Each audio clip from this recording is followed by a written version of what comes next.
Hey guys, what's up? I'm Rohit Khurana, host of Intellect Digest, and Infocus has launched another bingo phone in India. This is called the Infocus Bingo 50.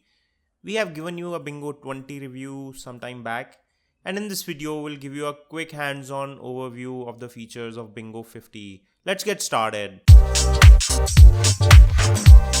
Bingo 50 is a 5-inch smartphone which comes with 720p high definition display. To the front of the phone, you would find this beautiful display, and above and below the display there are fairly wide bezels. The side bezels are also fairly thick. On top of the display you would find an 8 megapixel front facing camera which comes without LED flash, but it does a good job. There are some sensors as well as standard earpiece next to it. On the bottom of the display there is Infocus branding, but there are no bezel buttons. The buttons are a part of the software interface. On the sides of the phone you would find a silver lining running all across, but this is not metal. This is a metal look-alike high quality plastic. There is power wake up key towards the right, 3.5mm audio port towards the top. On the left there is volume rocker. On bottom there is a charging port. The microphone indent is towards the front of the phone at the bottom of the display. On the rear you would find an 8 megapixel rear facing camera which comes with the LED flash. There is secondary mic hole for noise cancellation just above the camera module, Infocus branding, and 3 holes for the speakers towards the bottom of the phone.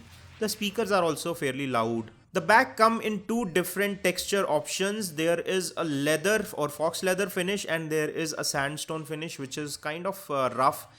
Something like that you have seen in the likes of OnePlus 2 or the Eureka Plus from You. Both the finishes feel nice to touch and are good in feel. The back is openable and gives you access to 2 SIM card slots and 1 micro SD card slot. This phone comes with 4G LTE support. You can expand the memory by adding a micro SD card. There is 16 GB of internal memory provided here. There is a non-user removable 2500 mAh battery underneath.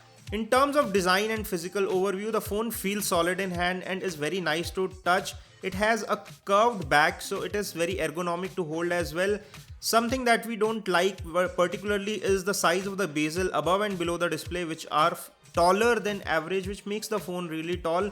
But because the width is not very high and it's fairly narrow, it becomes easy to hold this phone in one hand and easily use it with one hand because of the 5-inch form factor. Next up, display and audio quality. The display here is fairly sharp for a 5-inch display and does produce good and sharp saturated colors. The viewing angles are also fairly good and not the best, but in the price segment of 7,500 rupees we do not complain because it gives you vivid and sharp display.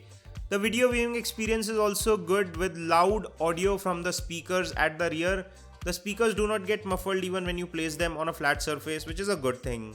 Talking of cameras, there is an 8 megapixel rear and an 8 megapixel front facing camera. The rear camera also comes with LED flash. It does take good quality pictures both indoors and outdoors. There is nothing exceptional about the pictures taken with this phone, but there is nothing bad as well. It's a good quality camera in the price segment and you can take good pictures with both front and rear camera, and here are some samples on your screen.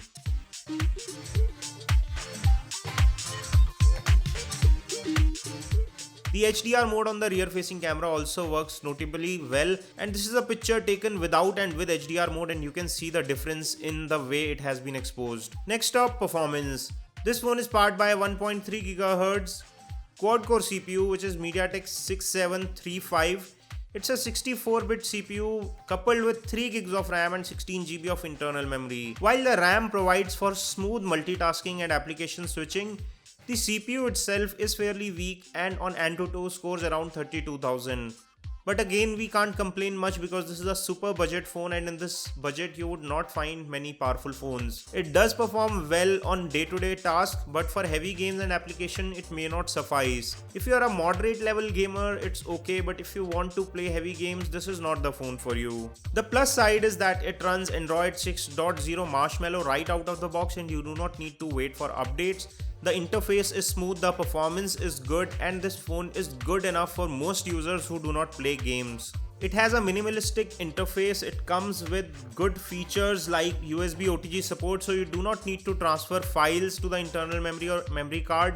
A small downside that we notice here is that there is no notification LED provided on this phone. With a 2500 mAh battery, mediocre chipset, and a decent screen which is not too large in size and too large in resolution, this phone will be able to give you one full day of battery usage on moderate usage easily. So the question is, should you buy it? At 7,500 rupees, it is a no-brainer.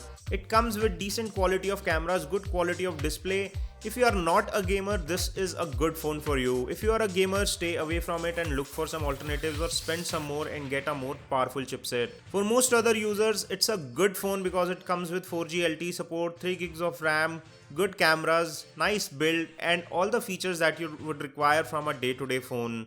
So it's a thumbs up from us. You can pick up one for yourself from the Best Buy links provided in the description section below. Give us a thumbs up if you enjoyed watching this video, and for more such videos, stay subscribed by pressing the red subscribe button below. This is your host Rohit Khurana signing off. Thanks for watching.